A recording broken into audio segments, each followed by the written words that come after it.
હાલો friends, આજે આપણે બનાવીશું દૂધીમાંથી મુઠિયાની રેસીપી। તેના માટે આપણે 300 ગ્રામ જેટલી દૂધી લીધી છે। હવે આપણે દૂધીમાંથી સેલ છે તેને કાઢી લેશું। તો દૂધી આ રીતે કૂણી આવે છે તે જ લેવાની, જેથી કરી મુઠિયા છે તે સારા બને।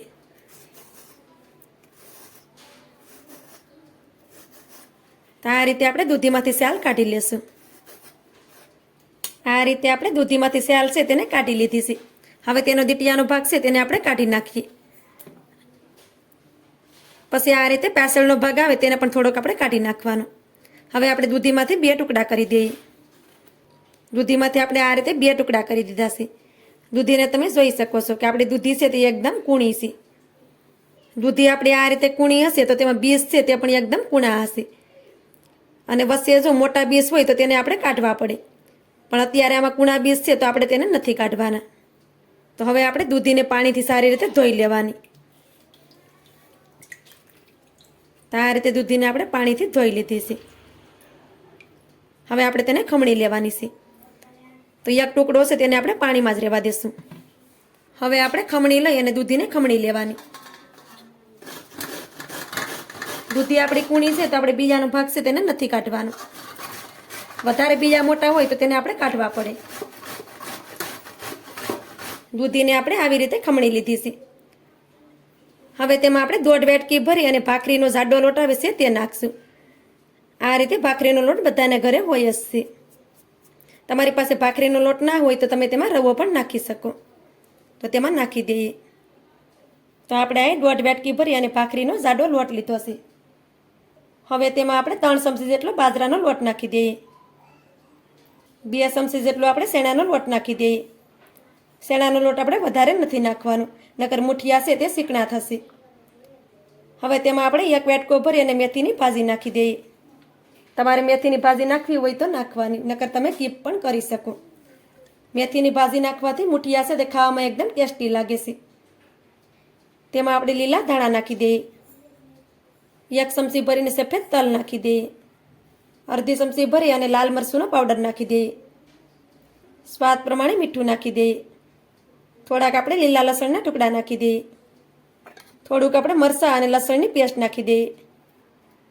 1 ચમચી આપણે ખાંડ નાખી દઈએ। 2 ચમચી ભરીને આપણે તેમાં તેલ નાખી દઈએ। હવે તેમાં આપણે થોડોક બેકિંગ સોડા નાખીએ, એટલે કે ખાવાનો સોડા, જેનાથી આપણા મુઠિયા છે તે એકદમ જાળીદાર બનશે। હવે તેમાં આપણે લીંબુનો રસ નાખી દઈએ। 1 ચમચી ભરીને આપણે ધાણા જીરું પાવડર નાખી દઈએ। અડધી ચમચી આપણે હળદર નાખી દઈએ। થોડીક આપણે હિંગ નાખી દઈએ। હવે આપણે બધી વસ્તુને સારી રીતે મિક્સ કરી દઈએ। આમાં આપણે પાણી નથી નાખવાનું, કેમ કે દૂધીનું પાણી થાય છે તેનો જ આપણો લોટ છે તે સારી રીતે બંધાઈ જશે। તો બધી વસ્તુને આ રીતે હલકી હાથેથી મિક્સ કરવાનું। આપણે વધારે તેને મસળશું તો તેમાંથી વધારે પાણી છૂટવું પડશે અને લોટ આપણે વધારે જોશે। આમાં લોટ વધારે થશે તો પણ આ મુઠિયા ખાવામાં સારા નહીં લાગે।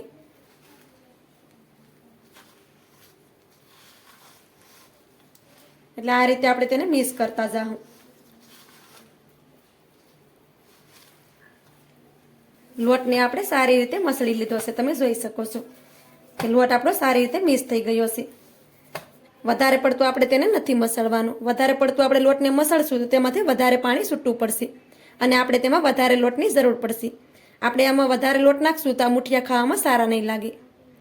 તો આપણો આ લોટ છે તે એકદમ પરફેક્ટ છે, કેમ કે આ લોટને આપણે વધારે પડતો કઠણ પણ નથી રાખવાનો, તેને આપણે આ રીતે સોફ્ટ રાખવાનો છે, તો જ મુઠિયા છે તે એકદમ પોસા બનશે। હવે આપણે થોડો થોડો લોટ લેતા જઈએ અને મુઠિયા બનાવી લઈએ।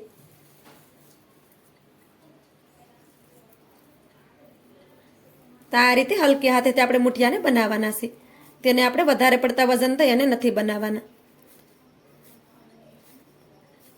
આ રીતે આપણે મુઠિયા બનાવશું તો મુઠિયા છે તે એકદમ જાળીદાર બનશે અને ખાવામાં પણ એકદમ પોસા રૂ જેવા બનશે।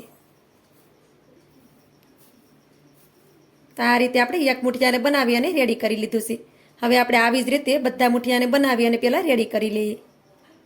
આ રીતે આપણે બધા મુઠિયા બનાવી અને રેડી કરી લીધા છે। હવે મુઠિયાને આપણે સ્ટીમ કરવાના છે. તેના માટે આપણે આ રીતે જાળી લીધી છે. હવે તેમાં થોડુંક તેલ નાખી દઈએ અને સારી રીતે ફેલાવી દઈએ,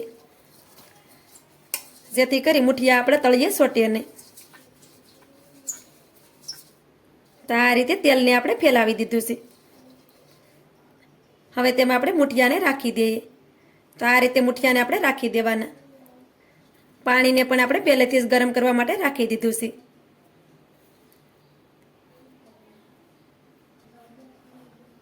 આ રીતે બધા મુઠિયાને આપણે જાળીમાં રાખી દીધા છે.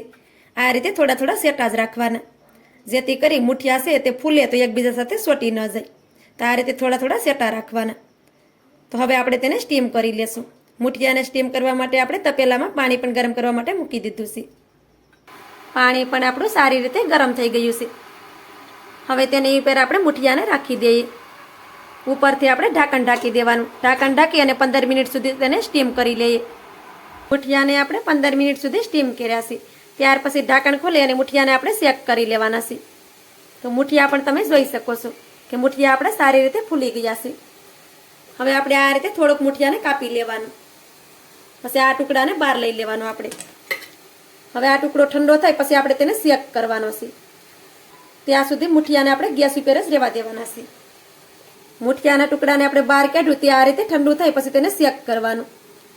તો આ રીતે તમે જોઈ શકો છો કે આપણું મુઠિયું છે તે સારી રીતે સડી ગયું છે અને બિલકુલ પણ કાસું નથી. આ રીતે તમે શેક કરશો તો તમને ખબર પડી જશે કે મુઠિયું આપણું કાસું નથી અને સારી રીતે સડી ગયું છે. હવે આપણે ગેસની ફ્લેમને બંધ કરી દઈએ.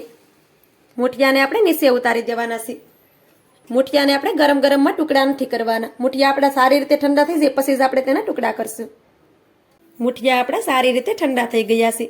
તેમાંથી 1-2 મુઠિયા તમારા બાળકો ખાઈ ગયા છે, કેમ કે આ મુઠિયા છે તે ખાવામાં ખૂબ જ ટેસ્ટી લાગતા હોય છે અને બાળકોને તો બહુ પસંદ હોય છે.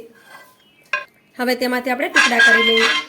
તો એક મુઠિયાને આપણે પાટલાની પર રાખી દઈએ, પછી તેમાંથી ટુકડા કરી લેવાના. આ મુઠિયા છે તે બાળકોને બહુ ફેવરિટ હોય છે અને સાથે સાથે હેલ્ધી પણ હોય છે.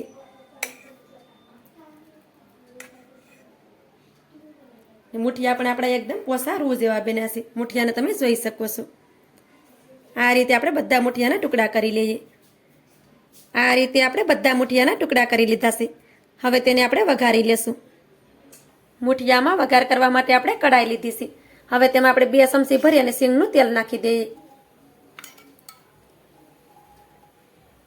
તેલને આપણે સારી રીતે ગરમ થવા દઈએ. તેલ આપણું સારી રીતે ગરમ થઈ ગયું છે. હવે તેમાં આપણે અડધી ચમચી ભરી અને રાઈ નાખી દઈએ. હવે તેમાં આપણે 1 ચમચી ભરી અને સફેદ તલ નાખી દઈએ. ગેસની ફ્લેમને આપણે મીડિયમ કરી દઈએ, જેથી કરી તલ આપણે બળે નહીં. થોડાક આપણે તીખા મરચાંના ટુકડા નાખી દઈએ. 1 ચપટી જેટલી આપણે હિંગ નાખી દઈએ. થોડાક આપણે મીઠા લીમડાના પાંદડા નાખી દઈએ. બધી વસ્તુને આપણે સારી રીતે ફૂટવા દઈએ. બધી વસ્તુ આપણી સારી રીતે ફૂટી ગઈ છે. હવે તેમાં આપણે મુઠિયાને નાખી દઈએ. મુઠિયાની ઉપરથી આપણે થોડુંક મરચું નાખી દઈએ. હવે આપણે બધી વસ્તુને સારી રીતે મિક્સ કરી દઈએ. ગેસની ફ્લેમને આપણે મીડિયમ રાખવાની અને બધી વસ્તુને સારી રીતે મિક્સ કરી દેવાની.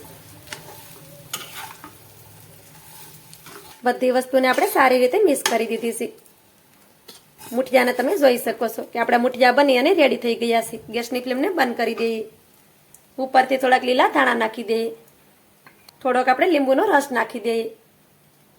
તમારી આજની રેસીપી તમને સારી લાગી હોય તો લાઈક કરી કોમેન્ટ કરી દેજો. ચેનલ પર નવા હોય તો ચેનલને સબસ્ક્રાઈબ કરવાનું ભૂલતા નહીં. તો મળીએ એક આવી જ નવી રેસીપીની સાથે. ત્યાં સુધી બધાને જય માતાજી.